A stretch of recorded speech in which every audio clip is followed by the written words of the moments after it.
as she said, I'm having a resourceful for the department. I've been on the department now 49 years. So Yeah. I'm probably one of the few people I know, I'm the only person on the department right now that's actually been up here and responded to a fire. I don't know how many of you even know that St. Joe's actually had a fire in this building. I'm not talking about burnt toast or popcorn that gets burned. We actually had a fire in a residence room that generated a lot of smoke. We had a problem, so it's been years ago. I don't remember the particulars of how this toilet seat with that thing got started on fire. But They thought there was a lot of smoke. their toilet was a fireplace, and they And that was way back when we didn't maybe monitor these kinds of things like we do now. But this presentation, I hope, is going to be reviewed. This is called an interactive presentation. Interactive means we interact. I ask questions, you give me answers. Based on the answers that you give me, we're either going to go one way or another way. Based on these things that I've done in the past, normally the staff here at St. Joe's is very well trained, and you know your job.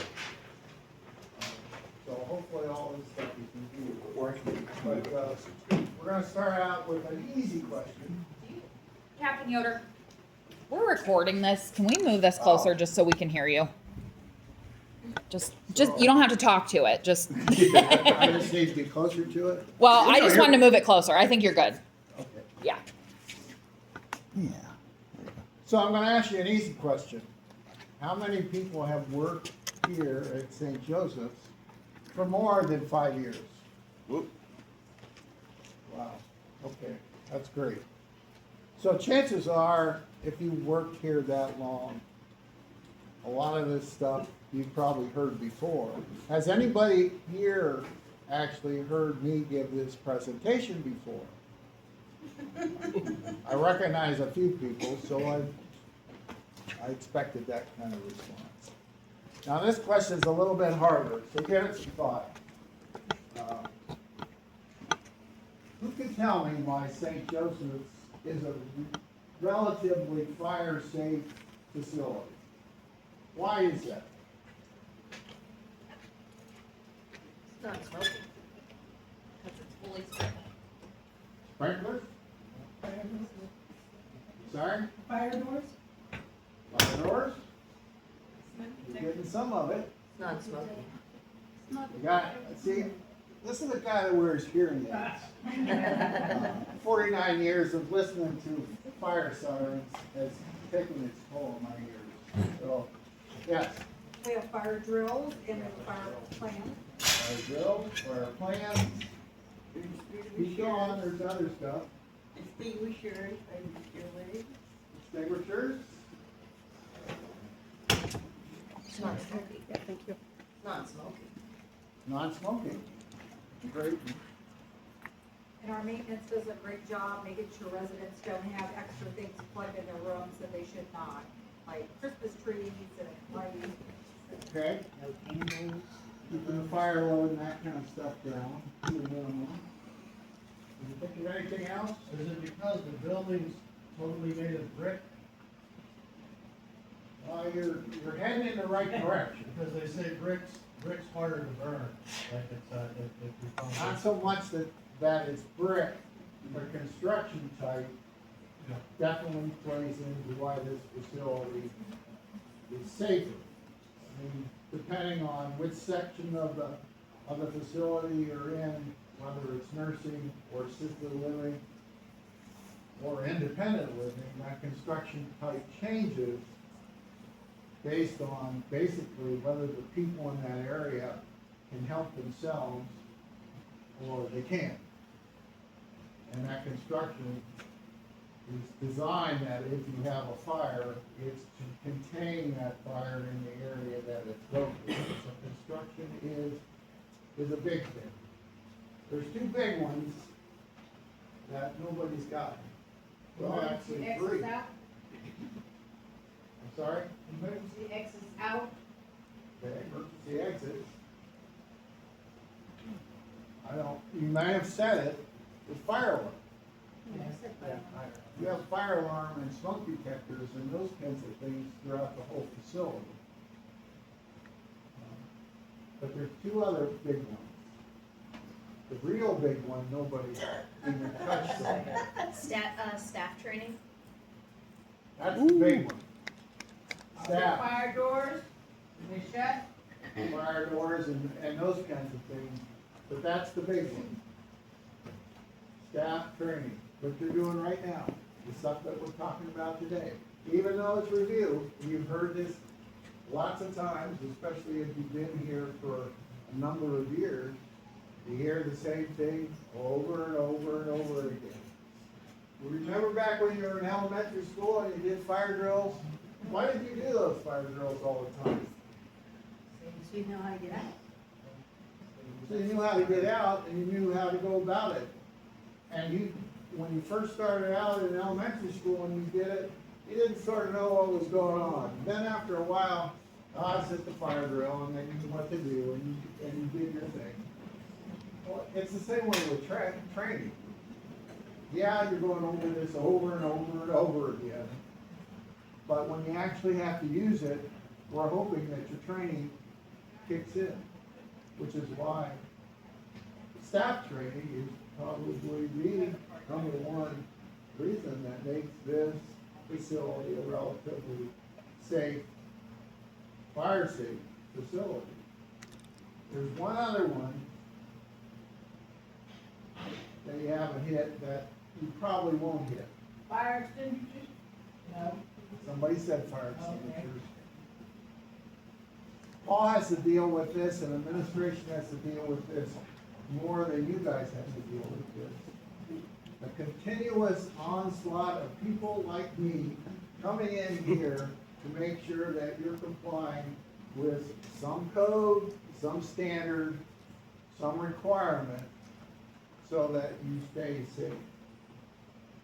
We obviously come in to make sure that you're following the fire code. The state fire marshal is also required to come in and do the same job that we do, to make sure you're following the fire code. So let's talk a little bit about fire codes. This should be an easy one for some of you, but November 23rd, 1963, what happened? There was a fire in Sandusky? Close. Was it?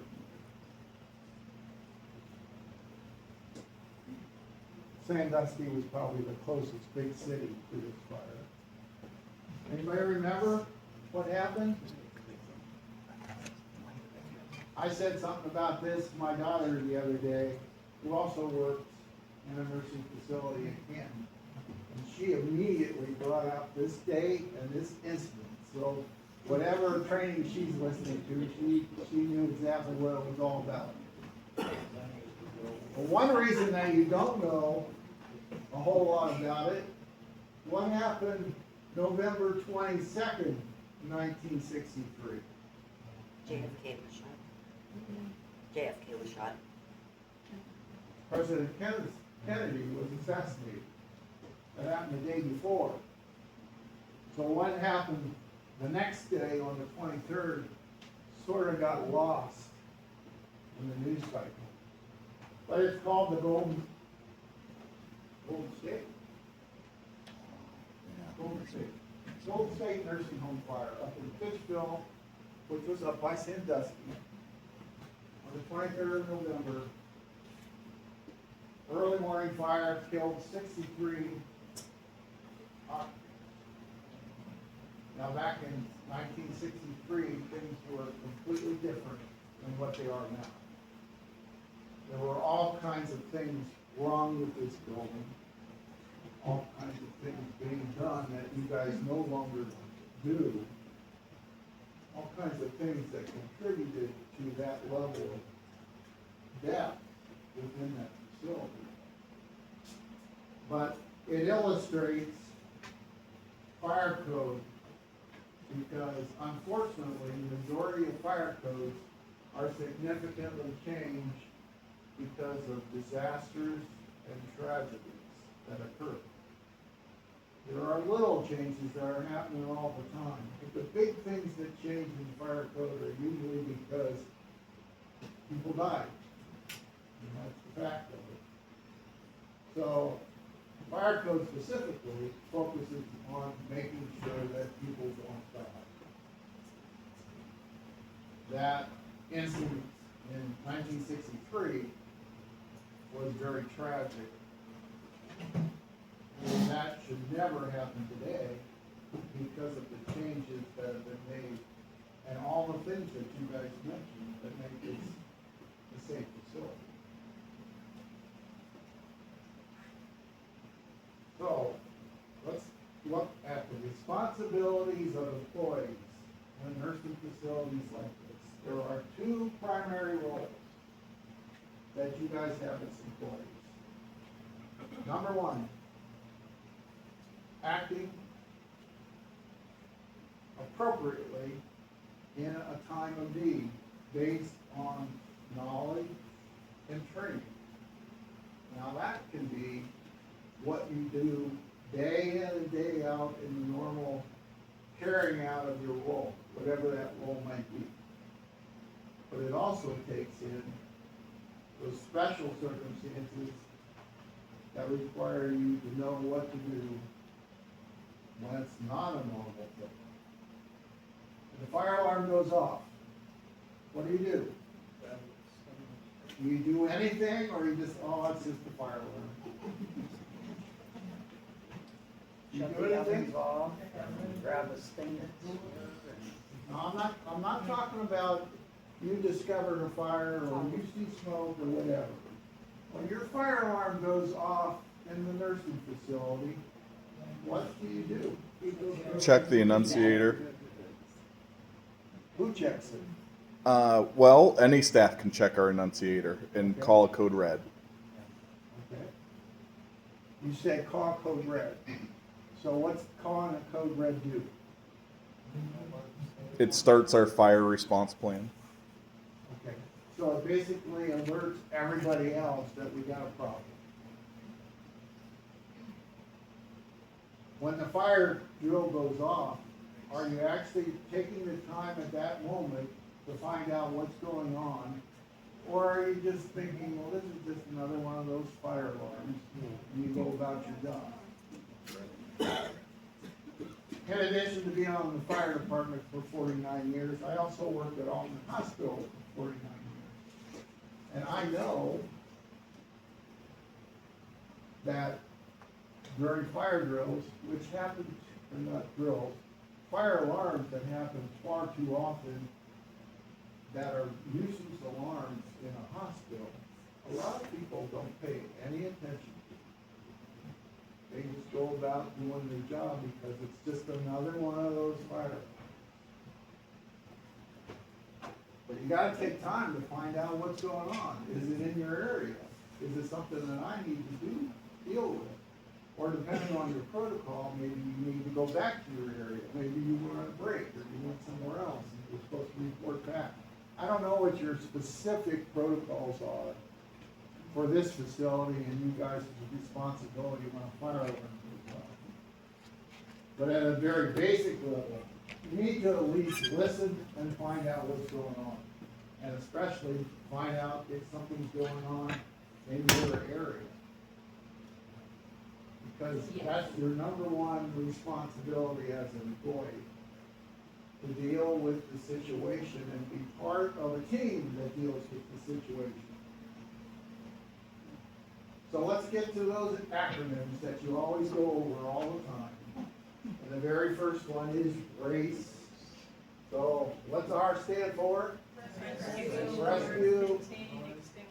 Next. Alarm. Contain, and extinguish. So rescue. deal with the immediate life rescue situation. If you have somebody that is in an immediate life-threatening situation, you need to deal with that. Now, in elementary school, this is what we've been telling the kids about stop, and roll, and that kind of thing. We don't stop, drop, and roll our residents too often. But we get them out of the immediate area of hazard. That may be moving a bed or moving a person. And getting them out of the immediate area of hazard might be just getting them out of a room or getting them out of an area. When you have to actually evacuate an area because of an actual fire or smoke in the area, who knows where you need to evacuate to? The hallway and the kitchen. Hold up. I'll let You don't count.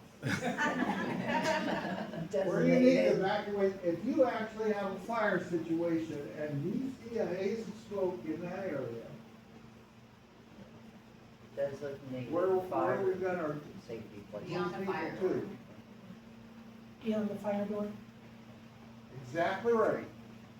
You need to know where your fire doors are, and you need to get people on the other side of those fire doors if you're in a situation where you need to evacuate. Now, I don't know what the level of responsibility and evacuation, calling an evacuation in the area is for your facility. I don't know what it is. I don't know if it's visible smoke in an area, or whether it needs to be something more than that. I'm not here to dictate what your policies are for evacuation, or what you determine to evacuate an area. But I'm telling you, when you do evacuate an area, it's not like you gotta get them out of the building. Because you're basically what we consider a shelter-in-place facility. You basically, the people stay in their areas because the facility is designed for them to stay in their areas unless they're in immediate harm. Then they need to move out of the immediate area of potential harm to an area that's more safe. And that is normally on the other side of a fire door.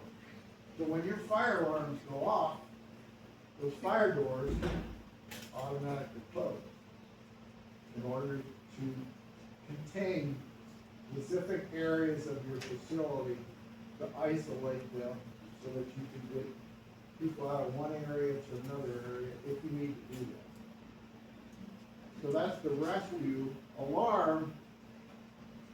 You have to alarm. You cannot always rely on the fire alarm itself detecting a problem. Let's say you're walking down the hall in an area and you notice a haze in the hallway. Nothing's gone off. But you're looking at, this doesn't look right at all. Now you could spend a lot of time, and this is where a fireman sometimes gets in trouble with administrators, so bear with me here. Because I might get in trouble, but I'm gonna tell you what a fireman thinks. If I have smoke in that hall, common sense would tell me, well, I need to find out where that smoke's coming from. No. I got smoke in the hall. I'm in a medical facility, a nursing facility. I need to pull the closest pole station to alert them we got a problem. It may be no problem at all. You might not need the fire department. It doesn't matter. You have evidence of a situation that is not normal. You're not used to seeing smoke in the hall. With the exception of maybe right outside the employee's lounge where you're making a house counter. That may be an exception.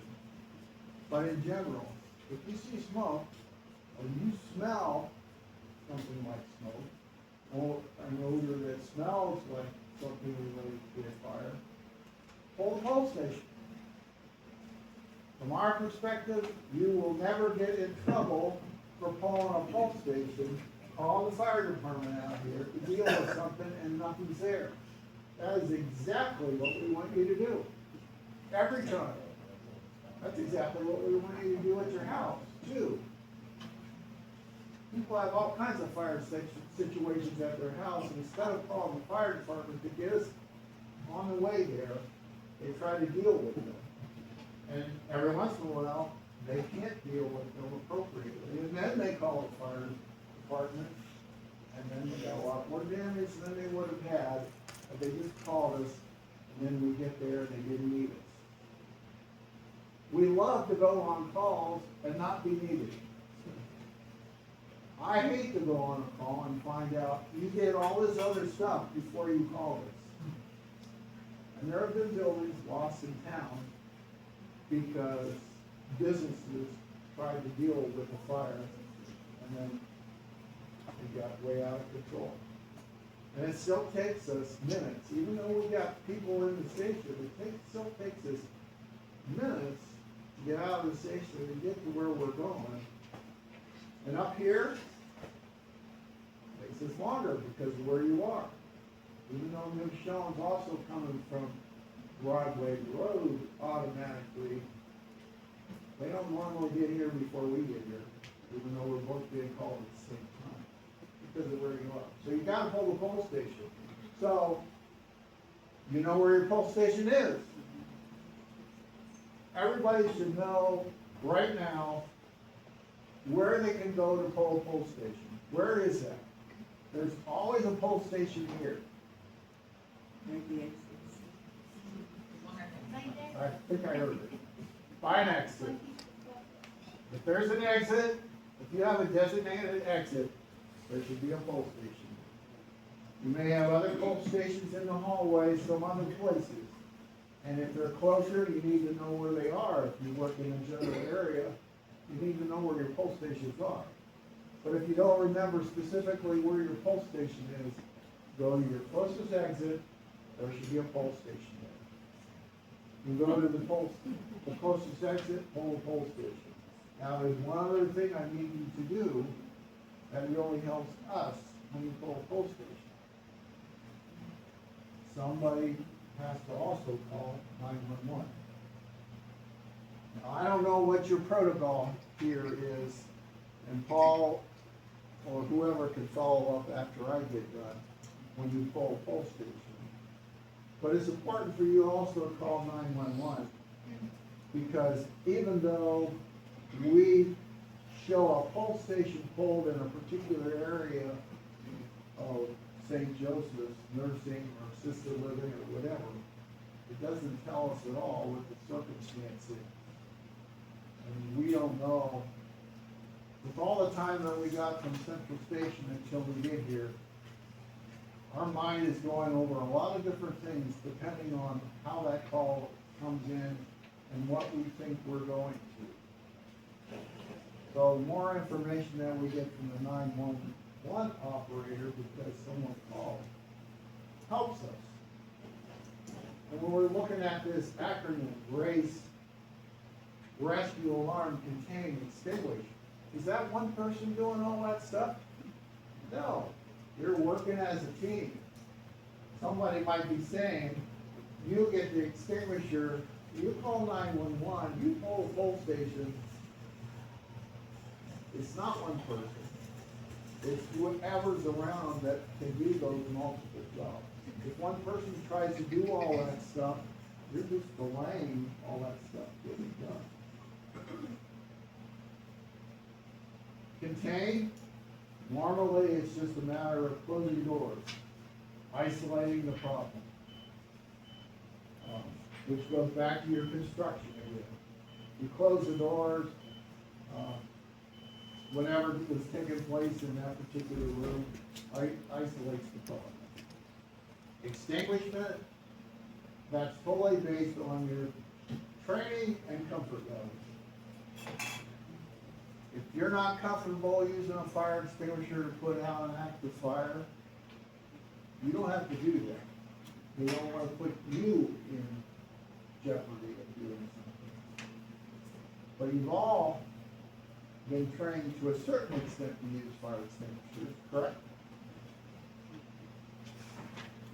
Which brings us to the other acronym, PASS. What's P stand for? All, look in, aim, squeeze, and sweep. Are all fire extinguishers in St. Joseph's Nursing Facility the same? No. No. No. What's different? Huh? Type of fire. that- Type of fire. What kind of fire will this put out? Is it A, B, C? That sounds more like a question. I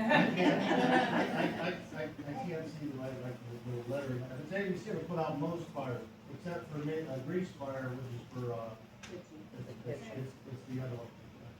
Most of your fire extinguishers in your hallway are like this. And if you've ever looked at them, somewhere on them, they have a classification of what kind of fire extinguisher they are. But these are all ABC dry powder fire extinguishers, which means that they can put out all the common types of fires. A fires, which are common combustible, B fires, which are combustible and flammable liquids, and C fires, which is energized electric, which energized electric usually involves one of the other two types also. So this fire extinguisher found throughout your facility will normally put out most any kind of fire that you have.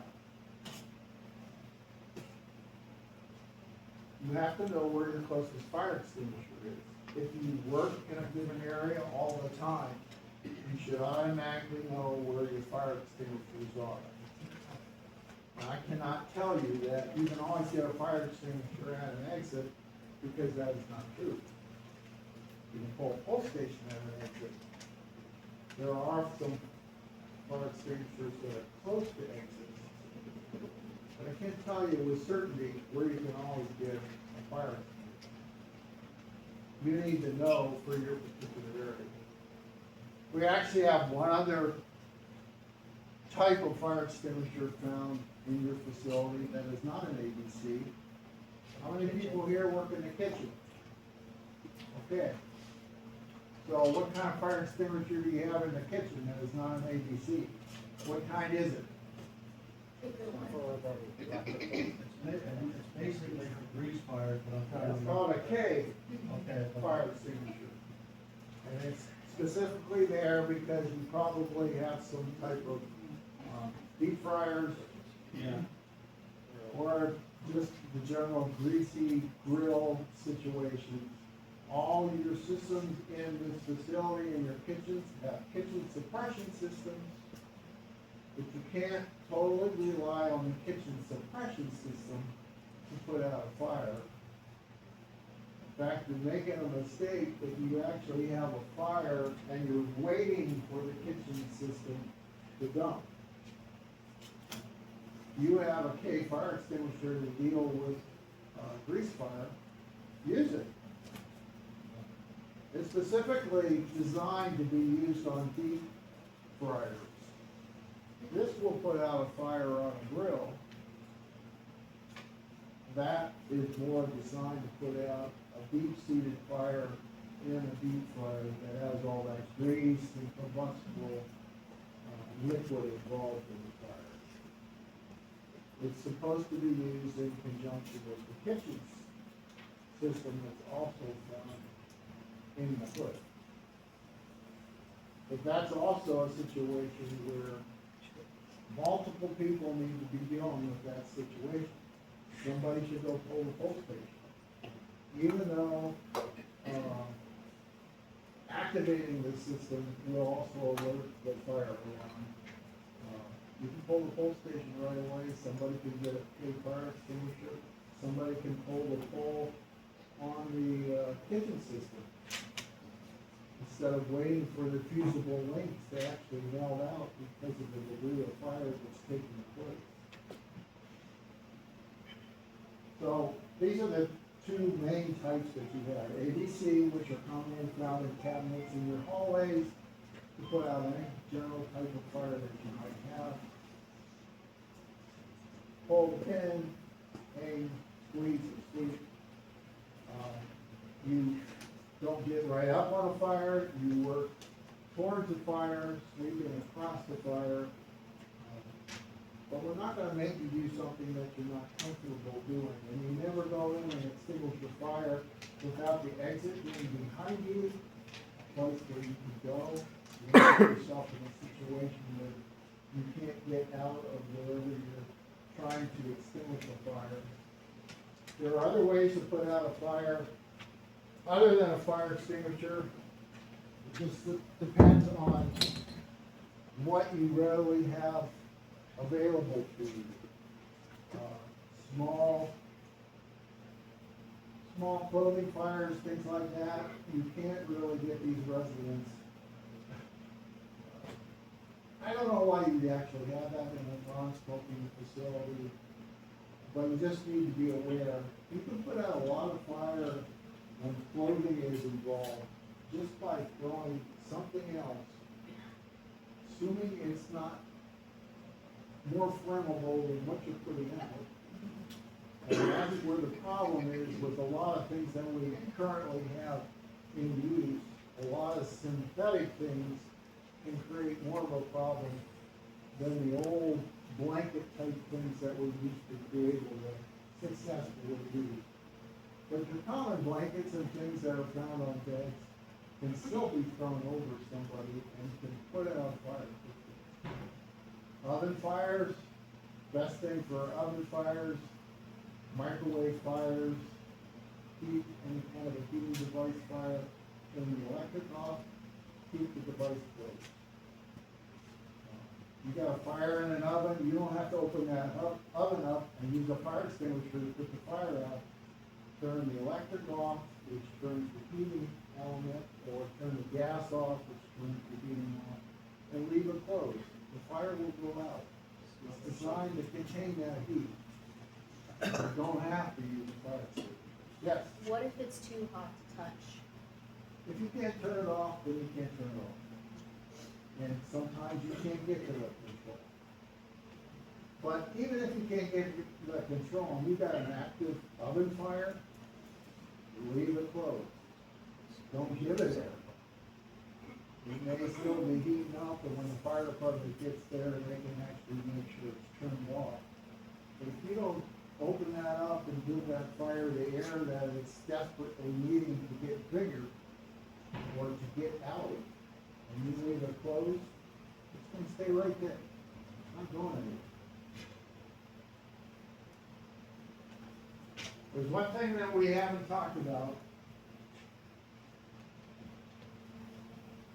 I said there were two primary responsibilities as employees to keep this place fire safe. You talked about the first one, doing the appropriate thing when the need came up, based on your training and knowledge. There's one other thing that is equally important that people don't think about, but is your primary responsibility. It starts with the P.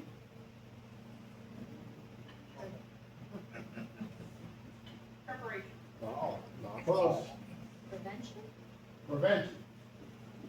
Prevention. You guys are the fire prevention inspectors of this facility. Not me, not Paul. You guys. You're in your areas all day long. You see problems. You either can eliminate that problem or call somebody that can eliminate the problem. You can see the cart that's sitting in the way of the fire door that isn't gonna be able to close if the fire line goes off. You can see the things that are maybe temporarily in the way, blocking seeing a fire extinguisher, or getting to it, or something that's blocking a pole station. They're usually temporary situations that aren't there all the time.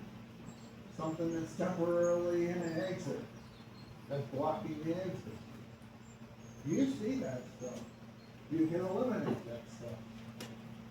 If it's something that you can take care of it, then take a few seconds to eliminate it. If it's something that you can't take care of, then call the appropriate person so that they can take care of it.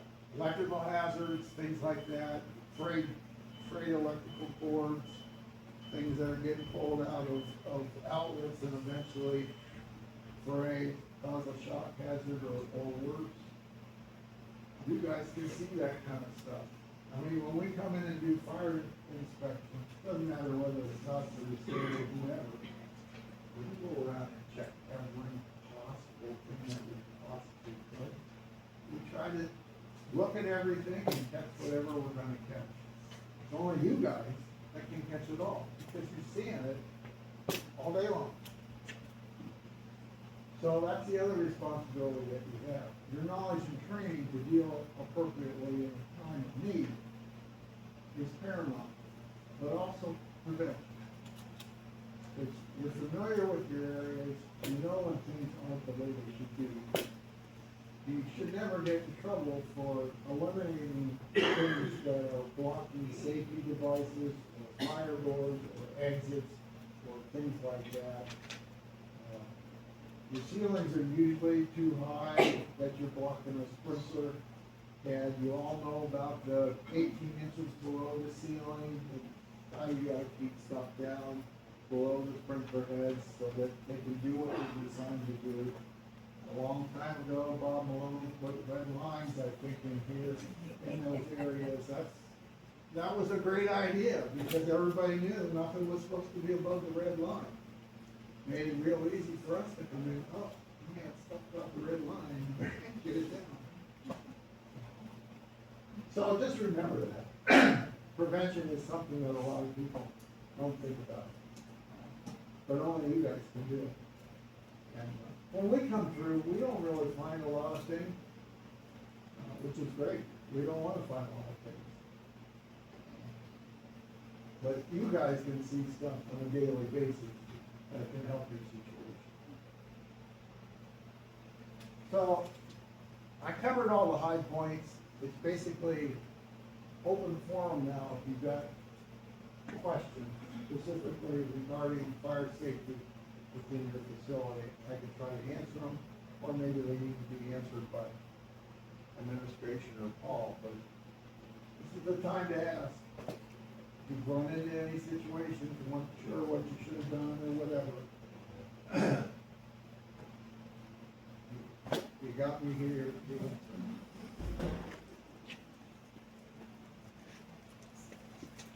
Okay. Well,